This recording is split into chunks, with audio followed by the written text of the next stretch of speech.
papa, simbanga Jova, simbanga Kolo, simbanga Yaya. Ngana koyate, papa ngana koyate. Banguna basangani liboke po babo manga. Baninga bazobala ngana zobalate.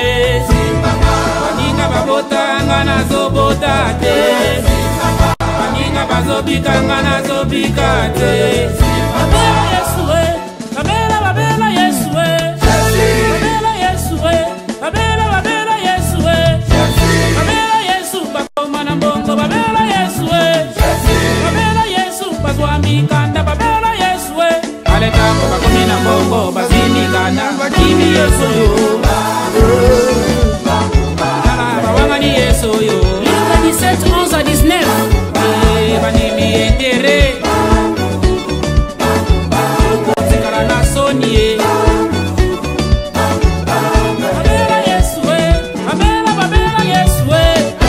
Babela Yesue, babela babela Yesue. Kaka mokonde mutazo maki. Bakomana nyonso babela babela Yesu, babota mapasa babela Yesue. Ale tango bati nyonso babuti mapasa bakimi Yesu yo. Bawangani Yesu yo. Bazokela kaye. Komi bato ya mabaye. Boya kinetere. Kotekala na sonie. Asali bolingo. Balinga kaba oyo bayaka ipana ye.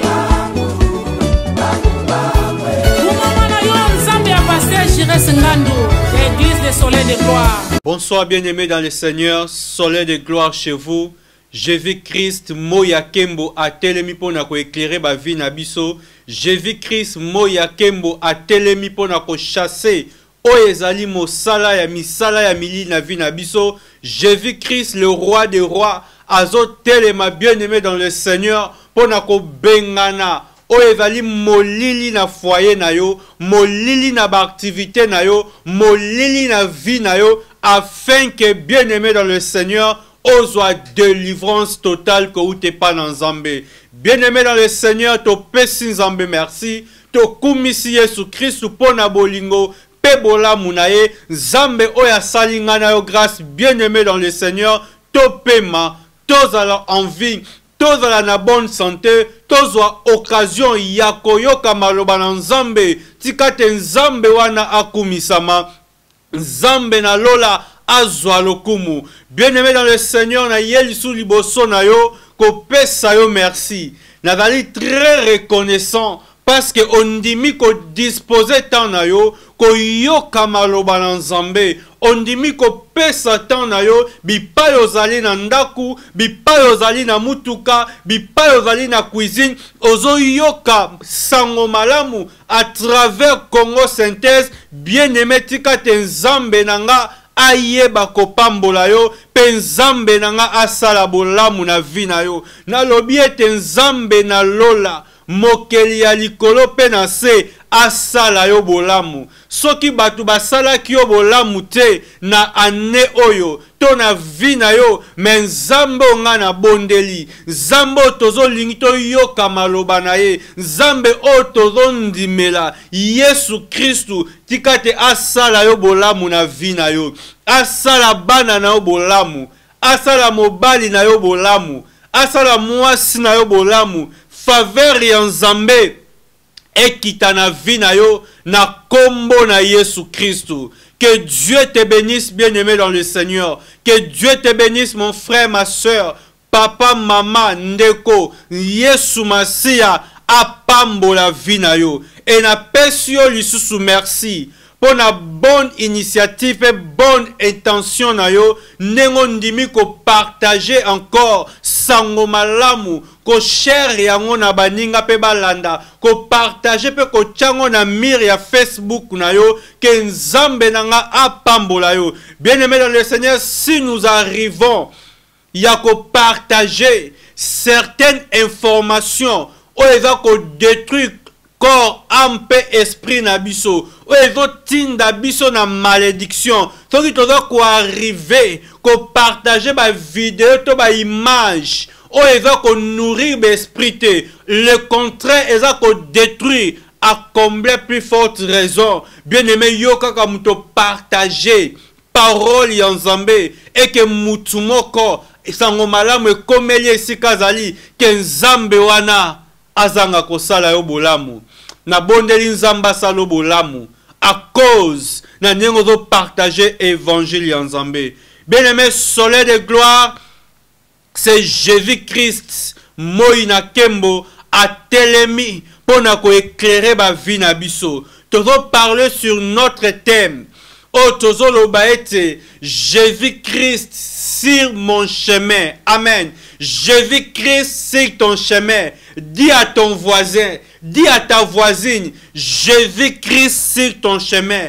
Est-ce que dans la mutumoko na pokwa lelo azondi maete Yesu Christ wa na nzela na ye? Est-ce que dans la mutumoko na pokwa lelo azondi maete Yesu Masia azokome painae? Bien-aimé, vous savez, dans l'ancienne alliance, c'était les hommes qui partaient à la recherche de Dieu dans un lieu représentatif comme na ba montagne, tout na Jérusalem, na temple, tout na esika songolo. Et voilà qui mutuko mata pona koluka Nzambe, mais par la grâce de Dieu, na nouvelle alliance, bien-aimé, Nzambe azoya kokoma epai na biso, Nzambe nde azokome la biso, Nzambe atikilo la aye epai ya mutu. Ah, bien-aimé, tikate Nzambe nanga akoma na porte ya ndaku na yo, Nzambe nanga akota na ndaku na yo, Nzambe nanga akota na vie na yo, Nzambe nanga bien-aimé dans le Seigneur aleka na vie na yo na kombo na Yesu Christo. Jésus-Christ sur ton chemin, Yesu Masia na nzela nanga, Yesu Masia na lieu nanga, Yesu Masia na ndaku nanga, Yesu Masia na milieu nanga, Yesu Masia bien-aimé, tikate akomela yo na kombo na Yesu Masia. À travers cette parole, la Bible a dit, il envoya sa parole et sa parole guérit. Et je crois ce soir, quelqu'un serait guéri. Je crois ce soir, quelqu'un sera sauvé. Je crois au nom de Jésus-Christ de Nazareth, Mutumoko Akobika, parce que la Bible a dit, il envoya sa parole. Et sa parole, c'est le Seigneur Jésus-Christ, lui qui a fait chair à Kiti, pote abika, bien-aimé maloba o ekomelio, yamba yango, lo lengeni noko yambango, soko yambi maloba o na motema na yo, na kondimanyo surtout, bien-aimé, tu verras la gloire de Dieu. Genèse, chapitre 18, tozu ba Bible na biso bien-aimé, pona kotanga maloba na Nzambe, pe ko vérifier les écrits de l'Éternel notre Dieu Tout-Puissant. Genèse chapitre 18, à partir du verset 1, je lis la parole de Dieu. Genèse chapitre 18, à partir du verset 1. La Bible a dit, l'Éternel lui apparut parmi les chênes des Mamré, comme il était assis à l'entrée de sa tente pendant la chaleur du jour. Il leva les yeux et regarda, et voici 3 hommes étaient debout près de lui. Quand il les vit, il courut au-devant d'eux depuis l'entrée de sa tente et se prosterna en terre. Il dit, Seigneur, j'ai trouvé grâce. Il dit, Seigneur, si je trouve grâce à tes yeux, ne passe point. Je t'ai pris loin de ton serviteur. Permettez qu'on apporte un peu d'eau pour vous laver les pieds et reposez-vous sous cet arbre. J'irai prendre un morceau de pain pour fortifier votre cœur. Amen. Pour fortifier votre cœur, après quoi vous continuerez votre route. Te souligner, vous continuerez votre route. Car c'est pour c'est là que vous passez près de votre serviteur. Ils répondirent, fais comme tu l'as dit.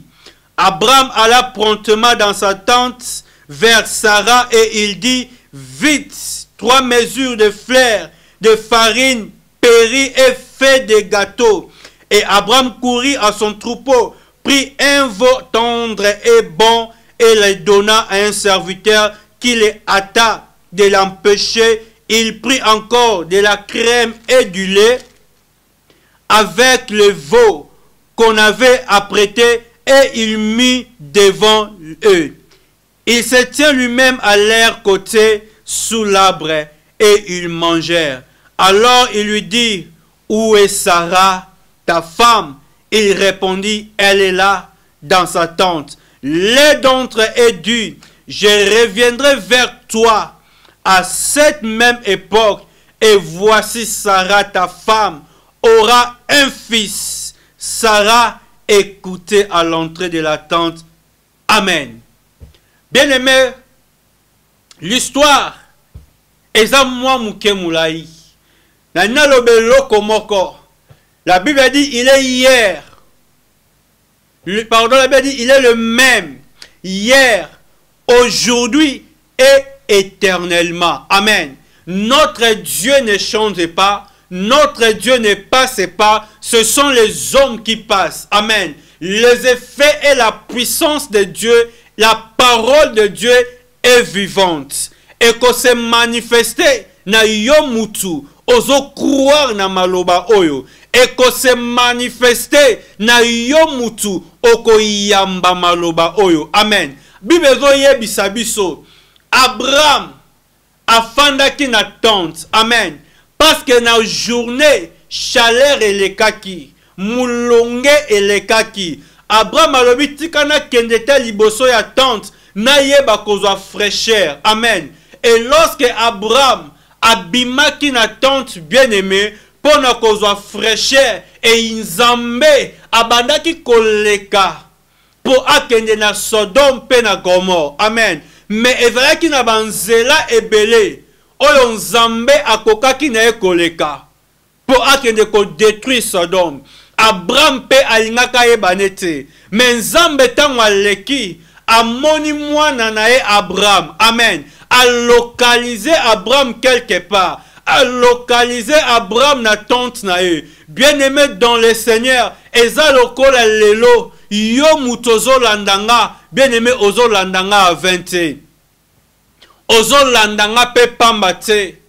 Maloba o etant ezo koma na portable na yo. Maloba o etant ezo koma na support na yo. O ezali ko utiliser soit laptop, soit ordinateur ou téléphone. Bien-aimé ezali pambate. Parce que Nzambe amoni yo ozo luka ozo fraîcheur. Amen. Abraham azalaki na chaleur.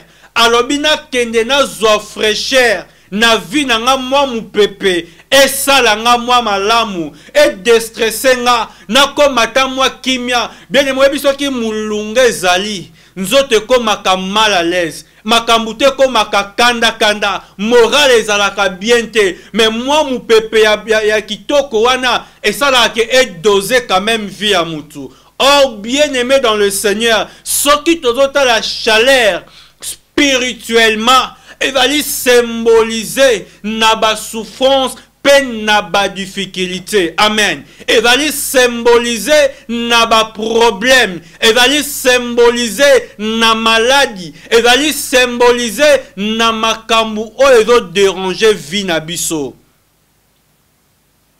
Parce que ce que zala kaka chaleur ya chaleur. O Abraham afin de kazwane mu pepe. L'Éternel ne pouvait pas passer. Nanzela na ye. Mais Nzambe tellement ayeba ki Abraham qu'il y a quelque chose et aussi matin na vie Abraham. Il y a quelque chose, quel que soit ma serviteur, quel que soit ma troupeau, mais dans le loko moko, ils vont déranger vie Abraham parce que va dire que Abraham yena mwasi na ye Sarah bazalaki ko botate et likambu héritage, likambu ya mwana ndezaki problème. Et bande ko déranger Abraham. Et bande ko tungisa ye. ebande ko rendre e mal à l'aise. Abraham azoloba kolona kokende sanatika héritage na nani akozwa yango Eliezer. Abraham se posait des questions. Quel que soit oyazalaki nango ezalaki ne loko moko te bande ko simba na vie na ye. Nde afandaki na zwata mupepe makanise tamboli mingi. Bien aimé, peut-être makanise tamboli yo na poko lelo, peut-être na journée ya lelo, na année oyo, to na mois oyo, makanise tamboli yo, chaleur ekoti na vie na yo, chaleur ekoti na libala na yo, mboyoka neza lisusu na couple na yo te, makambo ezo simba te, na famille na yo, makambo ezo vance te, malade ezo ya pamba pamba, ba problème ezo landa yo, ba difficulté, ba mauvais sort, malheur, ekomi ko arranger même nzoto na yo, ozo luke sika nini, okoki kozwa ta fraîcheur, esika nini, okoki kozwa ta kimia, mais kimia ezo ya te na vie na yo. Obundi pe olembi, makambo komo lekela yo, olobi maladi oyo na dépenser ezo simba te, na kozwa kimia mokolo nini. Likambu oyo ya bana nanga, na bundi bana bazo chanze te. Pona nini kaka ba difficulté, pona nini kaka ba accident, kaka ngana nyok, mais nazo sala nyonso to ezo simba te. Bien aimé, tu te poses des questions. Ozo luke sika nini okokende. Ozo tambola de porte à porte. Oyo ka prophète moka bimi koto yolandi, parce qu'on a besoin de quelque chose. Oyo ka balobe o sala boye, o sali. Bien aimé, lolo todo mona bande komo susu o bazo lesa bango matiti na ba pasteur, bande komo susu o bazo lesa bango mutu ya taba mombesu. C'est parce que baza na recherche ya solution. Likambu moko déranger bango na vie, baluki balembi, bazo mona liso ezo simba te, mais na lingi na yebisa yo ndeko. Yo mutoza na problème, yo mutoza na douleur, yo mutoza na difficulté, yo mutoza na passe moko quelque part. Oyo makambo ezo simba te, oyo makambo ezo ko avancer te, na pokwa lelo, Nzambe atindi liloba na ye, liloba na Nzambe localize yo, liloba na Nzambe ye epai na yo, afin que et rafraîchir yo. Bien aimé, Abraham akoye kozwa fraîcheur ya mukili ya libanda. Mais tango akozonga na kati ya ndako, chaleur ekozala kaka. Esengelaki na Nzambe po aya asilisa chaleur, asilisa stérilité. Oyo ezalaki comme chaleur na vie Abraham. Bien aimé, batu bakoki ko console yo. Batu bakoki koya kotala yo 10, 20 par jour. Mais bako changer locomote na vie na yo. Moi si to mobali ako changer locomote na vie na yo. Seul Dieu soka visiter na pokwa lelo nde changement yokota. Jésus-Christ sur ton chemin. Nzamba yebisi Abraham. Abraham, lorsqu'il a vu ces trois hommes, Abraham a recevoir bango, a kimimbango, a se prosterner devant bango, a recevoir bango, a lambeli bango, a pesi bango balia, pe a déplacer quitter, a vala ki pembe. Bien aimé, c'est profond. Et la Bible a dit après avoir mangé. Zamba tuni Abraham te ponani no fandi na tente libanda. Mais à Kembala moko na source. Où est Sarah ta femme? Parce que l'Éternel Dieu savait le problème c'est Sarah. Il faut que Nzamba lobi ndenge na leki awa. Na koki kotik Abraham te na problème na ye. Na lape na besoin na tout na Abraham te ponani no fandi libanda. Mais Nzamba bandi kaka où est Sarah ta femme? Abraham a dit, elle est là. Et l'Éternel Dieu dit, je reviendrai. Dans cette même époque, Sarah, ta femme, aura un fils. Bien-aimé, Abraham donnait quelque chose à Dieu comme nourriture.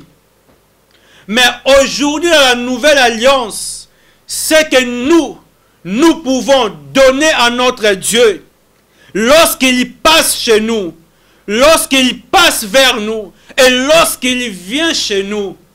C'est notre foi. Dans Hébreux chapitre 12, la Bible a dit, Jésus-Christ est le consommateur de notre foi. Dieu, après avoir consommé la nourriture qu'Abraham avait préparée, et il a traité les problèmes. Après avoir l'Éternel, Dieu consommera ta foi à cette parole que je te prêche, et Dieu touchera ton problème. Dieu ne passera pas pour te atika yo na problème na yo. Nazo yebisa mutu moko na pokwa lelo. Bible lobi ke Abraham a bi bolia nanu après bosala nzela na bino. Bien-aimé, moi qui te prêche ce soir, bien-aimé, nazali passager na mokili oyo nakoleka.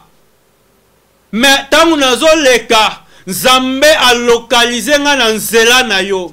Po te liloba na Nzambe et atteindre na vie na yo. Po te yebisa yo ke Yesu Masia aye ko résoudre problème na yo. Problème na yo vanini bien-aimé. Nzambe lekaka pamba te.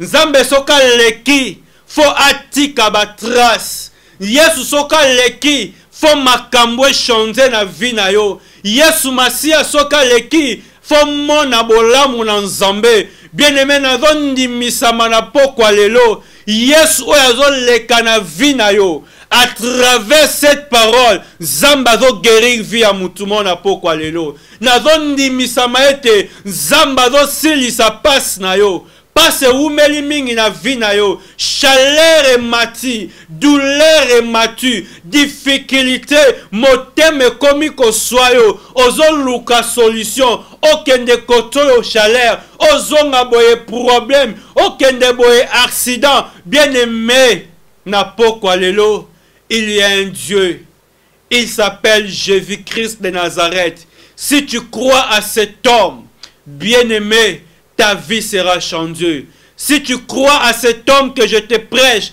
bien-aimé dans le Seigneur, okozwa solution na vie na yo. Yamba kaka Yesu Christu. Yamba maloba oyo. Croire, pesa Nzambe kondima na maloba oyo. Okomona quelque chose na vie na yo. Jésus-Christ sur ton chemin. Peut-être ozotala âge. Ndenge Abraham abande kotala âge na ye. Peut-être ozotala bané que souka pembe bimi déjà. Peut-être ozotala que otala olbi que non âge ya passion déjà. Ozotala bien aimé avec Dieu. Âge ya passion to patienté. Avec Dieu, âge avancé to avancé te. Bien aimé yoko mona bolamu na Nzambe. Yoko mona gloire na Nzambe. Peut-être ozo mitungisama. Ozo tala Nzambe na kotike la bana oyo nini comme héritage. Ozo bunda na vie na yo. Makambu na ezo simba te. Libale ezo simba te. Fiançailles ezo simba te. Musale ezo simba te. Commerce ezo simba te. Santé ezo simba pete. Na butu pozo la bien te. Bitumba na bitumba. Ba problème na ba problème. Bien aimé chaleur et matio. Okozo mu pepe panani. Abraham afanda ki liboso ya tante na ye. Yo sikoyo fandi wapi. Bien aimé esika yo fandi. Yango Nzambe atindi maloba oyo. Nazo efa mutumo aza na douleur na pokwa lelo. Nzambe alobi ete douleur na yo ekosila. Si tu crois à cette parole, Nzambe alobi na yebisa yo, yo muto umeli na stérilité. Nzambe alobi na yebisa yo, ba fingi yo pe mingi, ba choli yo pe mingi na famille, baseki yo pe mingi, mais cette fois-ci, l'Éternel reviendra. Donne-lui seulement ta foi. Kobangelo komoro te bien-aimé. Naloba ki ete, to déclara ki ba année à prospérité, année à élévation, année à changement, année, mais année, bien-aimé, décembre yango yo, obia nzambe, est-ce que oza toza, nzamba lobia zali. Voilà la raison pour laquelle il passe chez toi. Bien-aimé, lorsque Dieu passe, il laisse ses traces. Ces traces, ce sont la délivrance. Ces traces, c'est la bénédiction. Ces traces, c'est la guérison. Où est-ce que tu souffres, bien-aimé? Où est Sarah? Alobi, elle est là. Problème na yo na niveau nini. Problème na yo na sika nini. Problème na yo place nini. Talisango Yesu na pokwa lelo. Ndenga zo leka na nzela na yo. Omona bolamu na nzambe. Jésus-Christ. Et la Bible a dit, les vrais ombres. Ah, la Bible a dit, aucun malheur ne t'arrivera. Aucun flot n'approchera de ta tente. Car l'Éternel te couvrira de son ombre. Il fallait qu'il était Zambé aleka na nzela na Abraham. Pote a couvrir Abraham na chaleur azalaki nango. Et lorsque ombre et Abraham et Nzambe pardon et ko couvrir Abraham, ombre on et ko chasser molunge, et ko chasser douleur, et ko chasser stérilité. Et lorsque l'Éternel Dieu passera chez toi, il te couvrira de son ombre. Il te donnera la fraîcheur qui est la paix. Il te donnera la joie qui te manque. Il te couvrira. Et lorsque l'Éternel Dieu te couvre, bien-aimé, malade kotika yo, pauvreté kotika yo, difficulté kotika yo, malade kotika nzoto na yo, moto oya kanga vina yo, akotika na voloba na mutu moko, zambe nanga, a couvrir na yo na ombre na ye. Na lobi nzambe a couvrir yo na ombre na ye. Soko zondi matika te nzambe na lola a couvrir yo. Parce ki mana vi na yo. Zamba le katika apambate. Il couvre Jésus-Christ sur ton chemin. Aye pambate. Aye pasala quelque chose na vi na yo. Aye pambate, aye po a libérer yo. Aye pambate, aye po a délivrer yo. Maloba oyo Yesu nazo teya yo. E yeli yo pambate, e komeli yo pambate. Eza po o mona loboko na nzambe.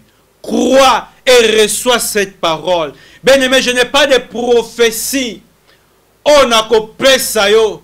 Oyo po o landanga. Mais je te donne la parole de Dieu, le Seigneur Jésus-Christ. Bien-aimé, deuxième point, lorsque Dieu passe sur ton chemin, il enlève la faiblesse. Amen.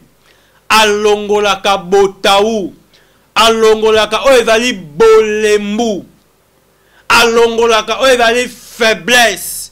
Faiblesse ezali nini? Faiblesse ezali esika oyo mutu azako vivre na ba incapacité. Esika oyo mutu azali incapable soit d'avancer, soit de progresser, soit donc incapable, cela veut dire que l'impossibilité, voilà. Et c'est comme nous devons vivre dans impossibilité, il y a qu'on sur même. Yesu sokaye alongola ka faiblesse. Tikate Yesu nanga alongola incapacité na vie na yo.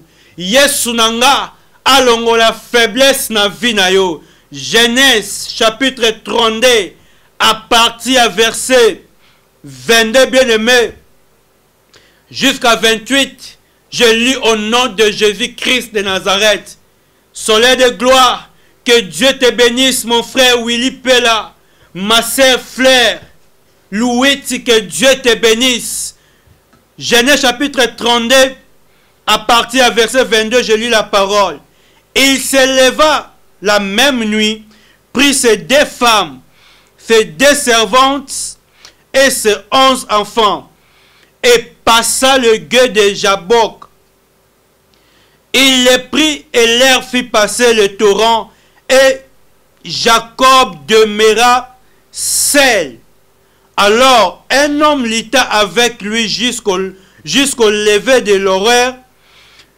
Voyant qu'il ne pouvait le vaincre, cet homme le frappa à la pointure de la hanche, et la pointure de la hanche de Jacob se démit pendant qu'il luttait avec lui. Il dit, laissez-moi aller, car l'aurore s'est levée. Et Jacob répondit, je ne te laisserai point aller, que tu n'ailles me bénir. Il lui dit, quel est ton nom? Il répondit, Jacob. Il dit encore, ton nom ne sera plus Jacob, mais tu seras appelé Israël, car tu as lutté avec Dieu, avec des hommes, et tu as été vainqueur. Amen. Nalobaki, deuxième point, lorsque l'Éternel Dieu passe sur ton chemin, bien-aimé, aïe kolongo la faiblesse na vie na yo. Jacob abandonne ko sala route na ye, abandonne ko sala nzela na ye. Ndenge yo poza na makambu nozo sala, ndenge yo poza na ba pensée pe ba projet na yo, ndenge poza na ba souci ya vie na yo. Jacob azui basi na ye mibale, azui bana na ye, azo kende na bango na ba serviteur na bango, ba leki na mboka mosusu. Et bah comme il a niveau mon Jacob a l'équise, il a fait traverser na nous basi na bana na bango. Et kaka na butuana na faiblesse ya Jacob, amoni mutu moko abimelie. Ndenge pe maloba o ekomelio na ndaku na yo. Ndenge pe maloba na nzambe na zo teya yo, ezo komela yo na portable, pe na ba ordinateur na biso. Et mutuana bimelie. Jacob a saisir mutuana, na comprendre kite. Comment Jacob a ebe ke fona kangaka mutu oyo. Jacob a comprendre ki que solution nanga ezaka ka mutu oyo. Comment ayeka ka nzela nanga. Bien aimé maloba na nzambo na oteya ngo a 20. Ozo yo kango pe pamba te. Et yé pe longo la faiblesse na vie na yo. Jacob a bandi bitumba na mutu oyo. Bitumba lobi nakotika yo te. Ti okopambo la vie nanga. Ah, mais Jacob azaki na ba serviteur. Azo luka lisusu lipamboli koma. Alobi nakotiko te ti okopambola nga. Bitumba enzamba lobi te. Na buka ye nano lo ange na ye. Tangu nzamba beti na ange na ye. Et Jacob a dit même au betinga. Bien aimé, yango bibezo ba même si la prophétie attarde, attend là la révélation de la parole de Dieu. Ba bouki ange même so boukinga ngana okango kaka. Et tongo elingetana nzamba tunie kombo na yo nani. Alobi kombo nanga Jacob. Jacob qui signifie faiblesse. Jacob qui signifie voleur. Jacob qui signifie incapacité. Alobi ok. Kobanda lelo. Bako bengo sous Jacob te. Bako bengo Israël. L'homme qui a vaincu. Cela veut dire que Jacob n'a vu na mobimba. Atikalaka kolonga te. Pote ya longa. il fallait qu'il alite dans Zambé. Bien-aimé dans le Seigneur, Zamba leka ki nanzela ya Jacob, pote alongola pasi, alongola souffrance, alongola faiblesse. O evala ki na vie ya Jacob, pote atombola Jacob na kombo ya Israël. Lelo Zambé aleki nanzela na yo, à travers cette parole, bien-aimé dans le Seigneur, pour na prêcher yo ondima, penzambe alongola, incapacité financière na vie na yo, incapacité intellectuelle na vie na yo, incapacité morale na bana na yo, incapacité de vivre dans ton mariage, incapacité de reçu, Zambe aleki po alongolango, incapacité, o ezo rendre yo faible, bien aimé peut-être ezo zanga mukanda na mboka mupaya, et commission faible, et commission sans valeur, na vie ya batu, mais nazo yebisa yo, lokola Nzambe aleki na vie na yo, tikate Nzambe nanga, alpesa yo mokanda, Nzambe nanga a changer yo kombo, nazo ba Nzamba zo changer mutu moko kombo na pokwa lelo, Nzamba zo changer yo kombo, Nzamba zo longola yo na kombo ya douleur, Nzamba zo longola yo na kombo ya incapacité, Nzamba zo longola yo na kombo ya faiblesse, Nzambe nanga azo changer kombo na yo. Bien-aimé soki babande ko seka yo ke amela bilangi, lobi bako benga yo mama mapasa, soki babande ko benga yo sans papier, lobi bako benga yo moto avant na séjour. Bien-aimé dans le Seigneur, soki babande benga yo chômeur, babande ko benga yo pauvre, mais à cause de Jésus-Christ oya leki na nzela na yo akopesa yo kombo ya sika, tikati epesa mela na vie na yo, soki na famille na yo bobande kozwa diplôme te, à cause de Jésus-Christ Nzambe wana akopesa ba titre na famille na yo, soki na famille na yo makambo ebande kosimba te, Nzambe wana ayepo abongola, ayepo a changer kombo oyo mokile pesa kyo na monda molili, kombo oyo lati yango mbula na mbula, tala mutu moko na kombo ya Jaebe oyo lakisa ki douleur, oyo mama na ya pesa ki, bien-aimé nani apesi yo kombo oyo ezo rendre yo incapable ya ko réussir na vie, nani apesi yo kombo oyo ezo sala ke yo évoluer te, nani apesi yo kombo oyo fala ke butu mobimba yo bima kaka na mibali to na basi na pongi, nani apesi yo kombo wana, nani abe bien-aimé lelo na kombo na Yesu, lokola Yesu Christ aleki na vie na yo, quelque chose va changer dans ta vie, quelque chose bien-aimé ekokota na vie na yo, et faiblesse ekotika yo, bien-aimé okoma na power. Nzamba ko rendre un homme riche, un homme puissant, un homme libre, un homme de paix, une femme de valeur.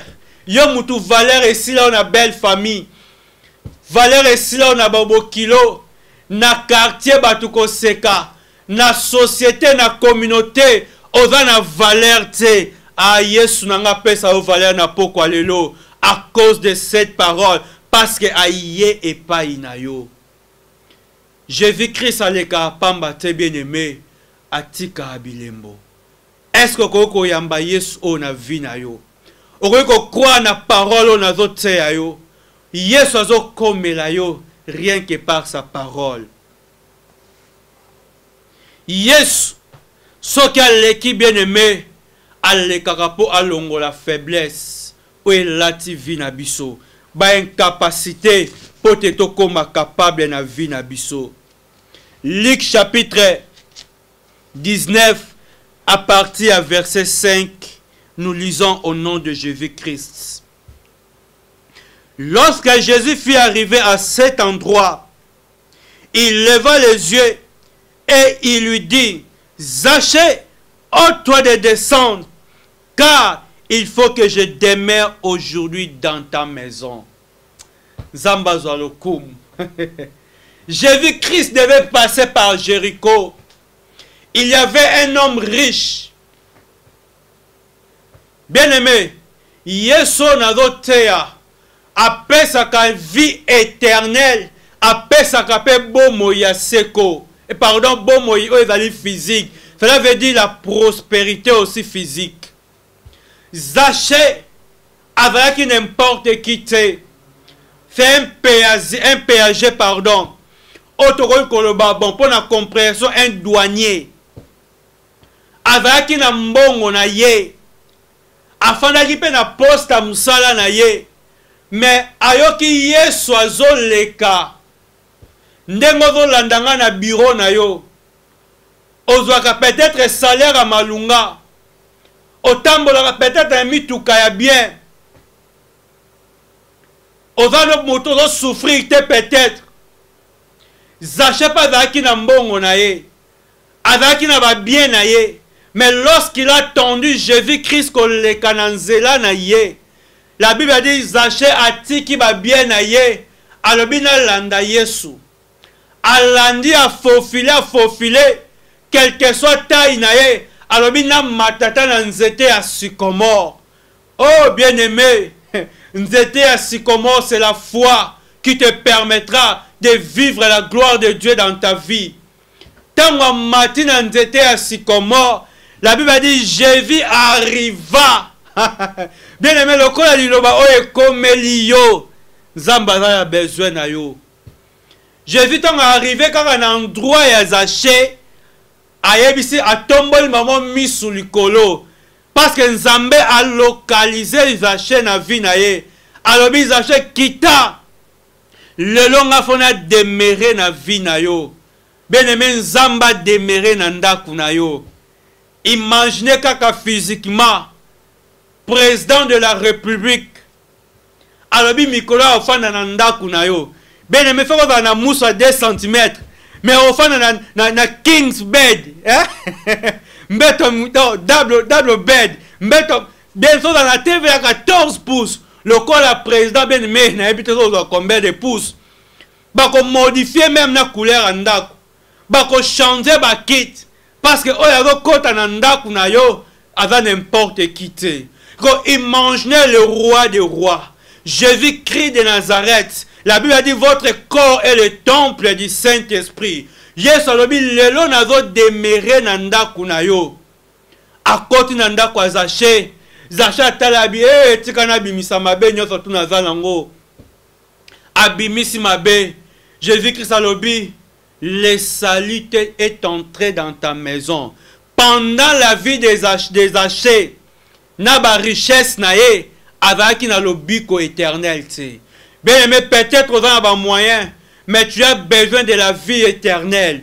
Et lorsque Jésus-Christ passe sur ton chemin, à travers cette parole que je te prêche, oh yozo yo kanga na biro pe na mutuka na yo, zambe nanga aye po apesa yo bomoi. Bien aimé, yamba Yesu, a localisé à travers cette parole pour akotisa lobiko na vie na yo, akotisa lobiko na libota na yo. À côté sa délivrance na vie na yo, à côté sa bozui na bomo na yo, à côté sa vie éternelle, Penzambe a changé bomo na yo, tikate et salema na vie na yo, yo muto croit na parole bien-aimée. Oui, tana biso zo kende, mingi ya kolobezali, tana biso zo kende bien-aimé, toke na Marc chapitre 10 à partir du verset 46. Marc chapitre 10 à partir du verset 46, je lis la parole de Dieu. La Bible dit, il arrivait à Jéricho et lorsque Jésus en sortit avec ses disciples et il naissait une grande foule, le fils de Bartimée, mendiant aveugle, était assis au bord du chemin. Il entendit ce que c'était Jésus de Nazareth. Il s'est mis à crier, fils de Dieu, Jésus, aie pitié de moi. Amen. Bien-aimé, Jésus, bien, pourquoi tu dis Dieu, Jésus-Christ, passe sur ton chemin? Mrs. Peace, Priskangando, Jésus-Christ passe sur ton chemin. Maman l'a dit, Bouita, la Bible a dit, Abanda ki koleka. Et si kabanda koleka, mutua zaika na problème. Bien aimé, Zambazo leka, parce qu'il y a un problème. Zamba localiser yo pota moni souffrance na yo. Zamba localiser yo pota moni douleur na yo. Zamba localiser yo pota moni ozo nyokwama, amoni ozo lela. Ayepo abe a changer vie na yo, ayepo a kangola yo, ayepo a délivrer yo, ayepo a bikisa yo, na pasi na yo, na pauvreté na yo, mais problème ezali kaka croire que maloba oyo eye pambate na vie na yo. Est-ce que dans un moutumo ka croire na maloba oyo? Est-ce que dans un moutumo alingi vie na ye changer? Bartima lobi na lingi na mona. Peut-être na ajo komi nango nano mona tabola muna vi na yote. Peut-être na ajo komi nango nano mona te sengote na vi na yo. Peut-être na ajo komi nango nano mone loko ya malamu te na bana na yo. Bien-aimé, avec Dieu, Nzamba capable ko monisa yo bolamu. Année oyo, je vis Christ sur ton chemin. Même si tu qu'elle na un mois. Mais lorsqu'il passe, à récupérer ba nignon surtout. Serge Leman à Paris. Tracy. J'ai vu Christ à dans les cas à quelque chose na vie na yo. Passe na yo ezali wapi. Est-ce que na pourquoi lelo peux-tu croire à la parole de Dieu? Est-ce que na pourquoi lelo peux-tu donner à Jésus-Christ ta foi? Afin que a consommé yango nazana kondimisama Yesu aleki pour asa l'opération mon vie na yo. Même yo mutobela, même yo bakate yo nombre ya bané de vivre, Yesu kaleki a ozongi sona bomoi. Même yo mutwalobi ke okobongate, Yesu soka leki na vie na yo. Makambo eko changer peu oko bonga. Bien-aimé, aujourd'hui Jésus-Christ passe par cette parole que je te prêche. Je n'ai pas besoin de te prophétiser. Je n'ai pas besoin de faire n'importe quoi. Mais je te prêche la vraie parole. Peux-tu croire, peux-tu recevoir Jésus-Christ dans ta vie? Peux-tu prier à travers cette parole? Peux-tu croire que Nzambe a changé la vie à Batu? Monsieur Mokayemba, je n'ai jamais vu un homme qui passe de la croix et rester le même. Si Dieu passe dans ton chemin, si Dieu entre dans ta vie, bien-aimé, tu ne resteras pas le même. Ta vie changera, tes enfants changeront, la paix entrera dans ta famille. Abraham, moi, snaya botaka, pona yope okobota bénédiction. Pona yope okobota bolamu. Na bien-aimé dans le Seigneur, Zambe a pambola bino, Zambe na lola a pesa bino bozui, Kolo Yesu Christu a pambola yo, Papa de yo na Congo synthèse. Bien-aimé, eva na liflet morba ko lancele biso, na soleil de gloire, na kin, ezali intitulé, na décembre, ba benyango, soki papa de ko yedenga na mona liflet yango et oza moi milulu moko boye et ko passer na kin organisé par le pasteur Dave Katumbai de l'église Soleil de Gloire au Congo. Et là je profite aussi de saluer notre pasteur Mukasa, le pasteur Séraphin de l'église Le Rocher. Séraphin Mukasa, c'est mon pasteur. Peut-être dans le bar, ah, pasteur Jires, oui, il y a quand même la source nanga. J'ai une source et mon pasteur est là, pasteur Séraphin Dave et Séraphin Mukasa de l'église Les Rochers. Mbote na bananyo surtout il y a Les Rochers, Zambe aye bako pambo labino. Et bien aimé dans le Seigneur, nako la kisabino milulu oyo et koleka. Et Nzamba kosa la grâce caméraman à cause de la biso yango et ko passer na écran et zali ba nomango Kabod en décembre à partir à lundi, mercredi, vendredi de 15h30 bien aimé à 19h30 dimanche de 7h à 10h et thème nango zali distingue-moi et ma famille. Amen. C'est ça où il va le thème spécial réveillon le 31 décembre et il va na commune ya ex 24 novembre et li flette ko bimana bien aimé na simabo mona yango tokende un kabod et va ba mo hébreu bien aimé o ingela kisakaka une élévation, une bénédiction, une prospérité, donc tout ce qui est de valeur, de l'importance, donc c'est ça ce qu'on appelle kabod. Donc il y a un bien aimé organisé par le pasteur Dave Katumba na Saliba na surtout il y a Soleil de Gloire et na Congo Nzambe a Pambola Bino et groupe Soleil de Gloire na Londres. Je vous bénis. Je bénis aussi maman Louis Sandrine, frère Hervé Moussumbu, que Dieu te bénisse na Belgique. Frère Benjamin Bassaoula Nzambe a Pambola Bino, Soleil de Gloire chez vous. Jésus-Christ Moya Kembo a Telemi Naba Ndaku na Biso. Que Dieu vous bénisse. Que Dieu vous bénisse.